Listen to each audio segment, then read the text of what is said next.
اخرکار د جلال خاشمي مړی په جلال آباد کې را پیدا شولو دغه چې د طالبانو د خوا وژل شوې ده. ویډیو را سره تر اخره پورې وګورئ چې تاسو یې هم د ټول معلومات نه خبر کتونکو. جلال خاشمي چې د افغانستان یو سندرغاړې وه چې ستاره افغان کې واړونه واخیستل او دغه ځای نه مشهوره شوله او بیا تر ډېر وخته پورې سندرې ویل پرېښودل چې د خاوند د بیان یې څو ورځې وړاندې رالې او ویې ویل چې زما ښځه یعنې مېرمن مې جلاله خاشمي د کوره تښتول شوې ده او ورکه شوې ده.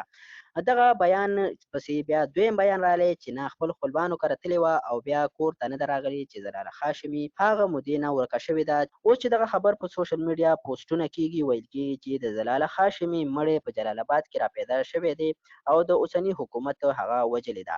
دغه باره کې مونږ معلومات وکړو او ډېر تحقیقات هم وکړو. دغه خبر مخې ته رالی چې اوسنی کوم حکومت په افغانستان کې دی په هغې تورنه کېږي او دنیا ته دا ښایي چې په افغانستان کې امن نشته دی. داسې خبر بالکل نه ده. په افغانستان کې ښه امن دی او چې کوم اوسنی حکومت دی د هغوی کارکردګي ډېره ښه روانه ده. خبره د جلاله خاشمي ده.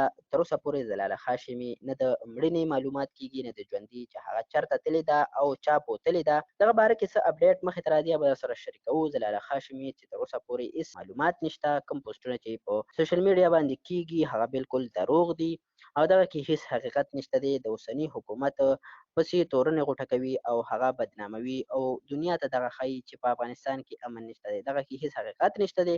جلاله خاشمي تر اوسه پورې نه ده را پیدا شوې. چې را پیدا شي نو حقیقت به مخې ته راشي چې چېرته تللې وه چا تښتولې وه نو هغه اپډیټ به درسره ضرور شریکوو.